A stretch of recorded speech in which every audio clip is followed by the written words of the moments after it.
Hello, everyone, and welcome to the draft edition of KUSA's Mic Drop. An exciting time for Broncos country, even with the number 20 pick, which isn't all that great out of 32 teams, but it's still brings a lot of excitement as far as what player the Broncos are going to bring in to help them for 2025.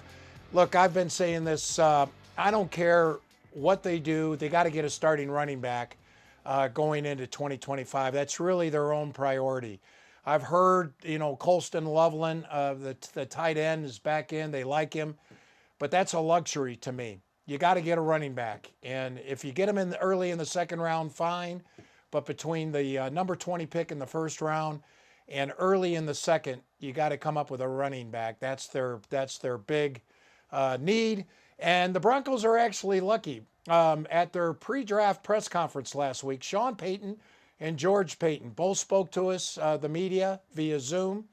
And there's no doubt about it. The Broncos are going to get a running back. That is their need. And running back, there's plentiful amount in this year's draft. Some people are saying 24 will get drafted.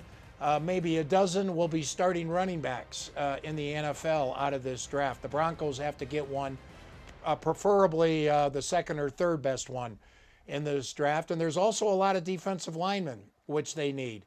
And we talked to Sean Payton and George Payton about this. Here's what Sean Payton had to say about the running backs and defensive linemen. Look, they'll be focused on the running back position. It's a pretty good draft for running backs. It's a pretty good draft for interior defensive linemen. Now, the big thing about the running back class is that Ashton Genty of Boise State, I think the Broncos think he is the most special. He's also probably too far away at number 20. After that, then you make a decision. Do you want, is Hampton or Marion Hampton of North Carolina, is he still there at number 20? If not, do you trade back a few spots and take Tre'Veyon Henderson, a running back out of Ohio State? Then there's some good ones in the third round. Damian Martinez, a power back from Miami.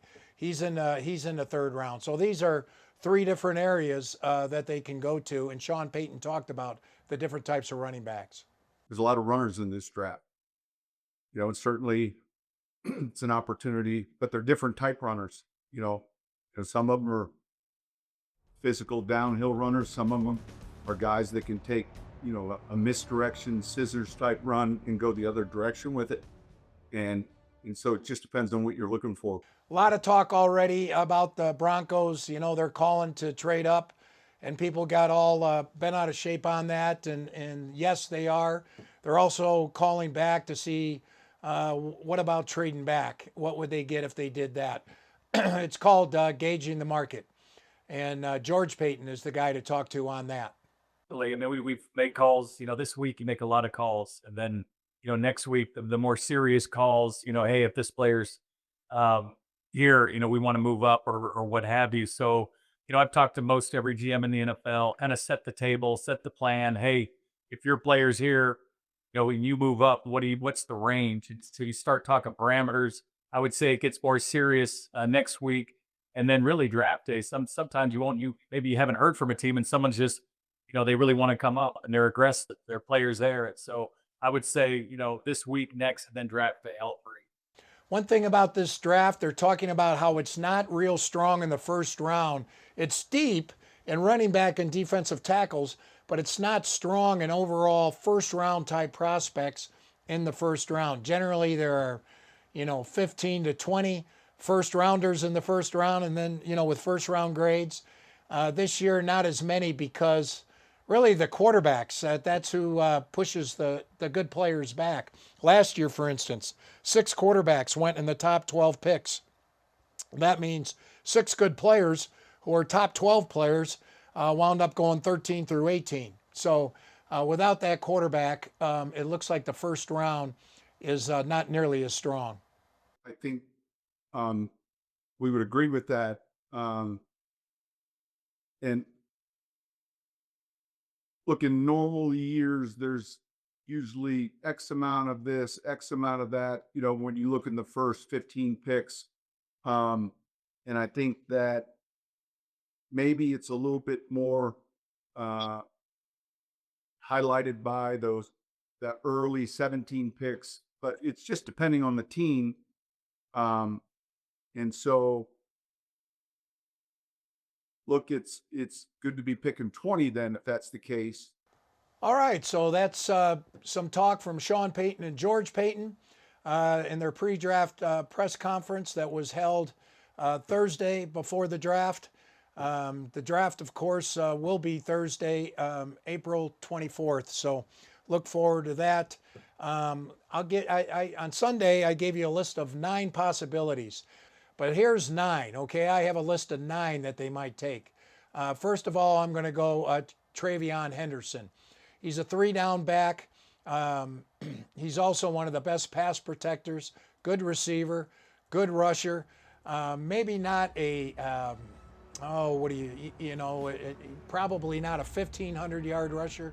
That's why he's not considered a high first-round guy, but a very versatile guy who would fit Sean Payton's system. Then I've got Colston Loveland, the tight end from Michigan. Now, I had crossed off Colston Loveland when the Broncos signed Evan Ingram.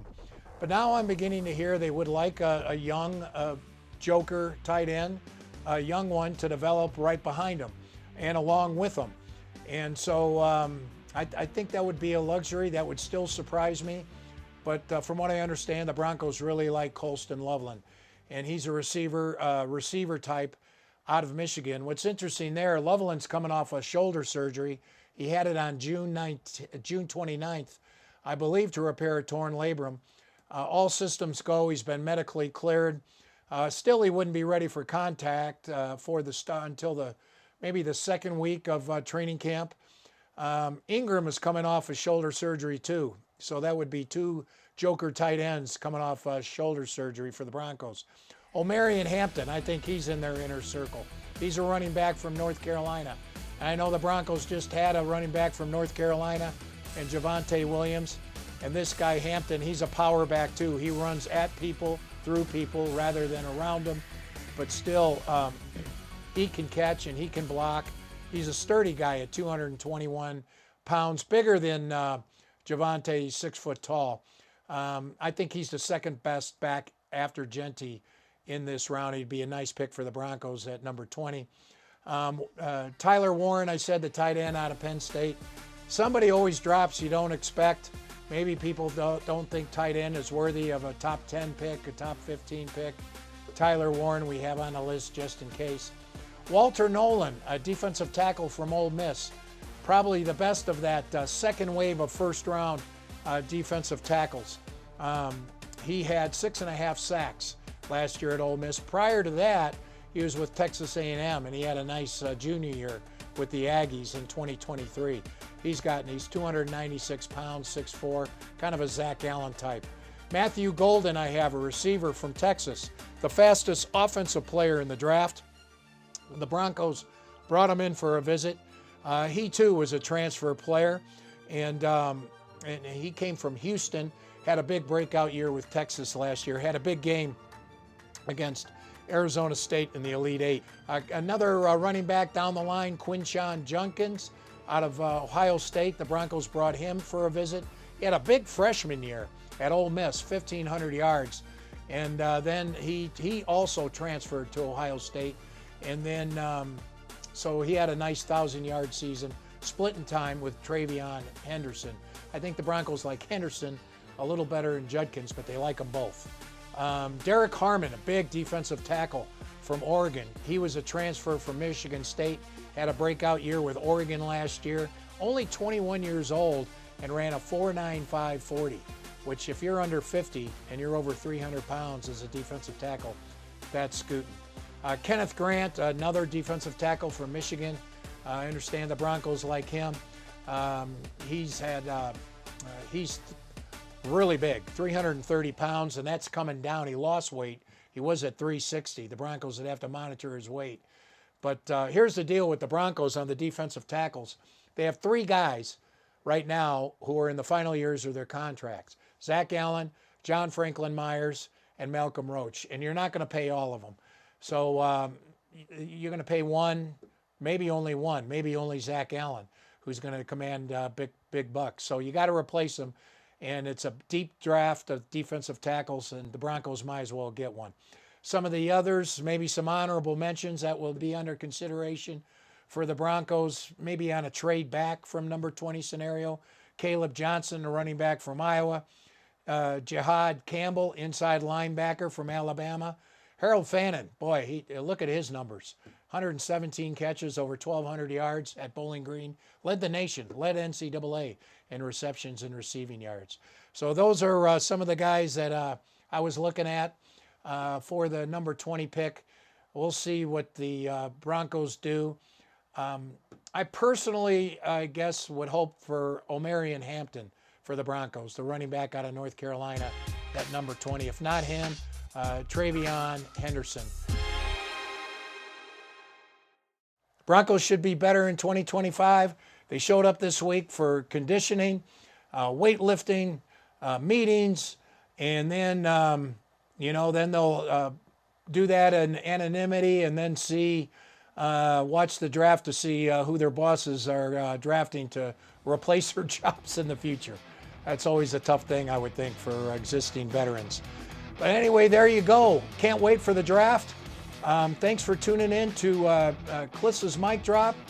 And let's see who the Broncos wind up with, number 20, number 51. I think there'll be a trade in between there, and number 85 with their third-round pick. Thanks for tuning in, everybody. Hope you enjoyed the show, and we'll see you again next week as we evaluate the Broncos draft in 2025.